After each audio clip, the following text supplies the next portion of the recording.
கணவனை இழந்த பிறகு ஒரு பெண்ணுக்கு இந்த சமுதாயம் விதவை என்ற பட்டத்தை மட்டும் தந்ததோடு நிறுத்தி கொள்ளவில்லை. அதுபோக இன்னும் பல வழிகளை இந்த சமுதாயம் அவளுக்கு கொடுத்து கொண்டுதான் இருக்கிறது.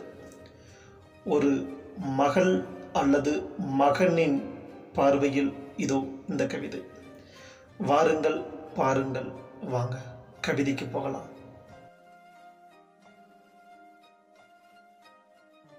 அப்பா மறைந்த பிறகு அம்மாவின் நெற்றி அழகிழந்து விட்டது.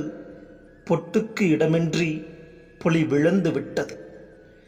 பூக்களின் வாசமின்றி அவள் கூந்தல் அழுதது. சாமி கோவில்களில் குங்குமம் தீட்டானது. திருமண வீடு பக்கம் திரும்பவே மாட்டாள். வளைகாப்பு நிகழ்வில் தலைமறைவு ஆகிடுவாள். பூக்கள் பொட்டு மீது பூமியளவு ஆசை கொண்டவள். தாலிக்கொடி பட்டுச்சேலை மீது தீராத மோகம் கொண்டவள்.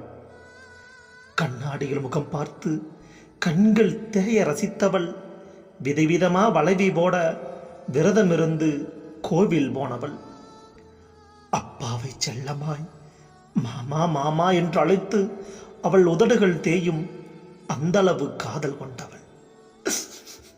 இன்று உடலில் உயிரிருந்தும் உணர்வின்றி வாழுகிறாள். தனிமையில் அழுது காலத்தை கரைக்கிறாள். ஆறுதலாய் நான் நின்றாலும் ஆறாத வழியில் அழுகிறாள். புன்னகை மொத்தமும் புதைத்து நிற்கிறாள். பாவம் அவள். அவளின் உலகம் அணுவினும் சிறியது. அவளின் உலகம் அணுவினும் சிறியது.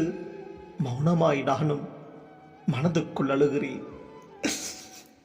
இதையெல்லாம் மிஞ்சும் வழி இந்த சமுதாயம் தரும் வழி. இதையெல்லாம் மிஞ்சும் வழி இந்த சமுதாயம் தரும் வழி. வலி வலி தலைவலி. வரும் பொழுதுகள் நரக வலி. அம்மா, ஐ லவ் யூ.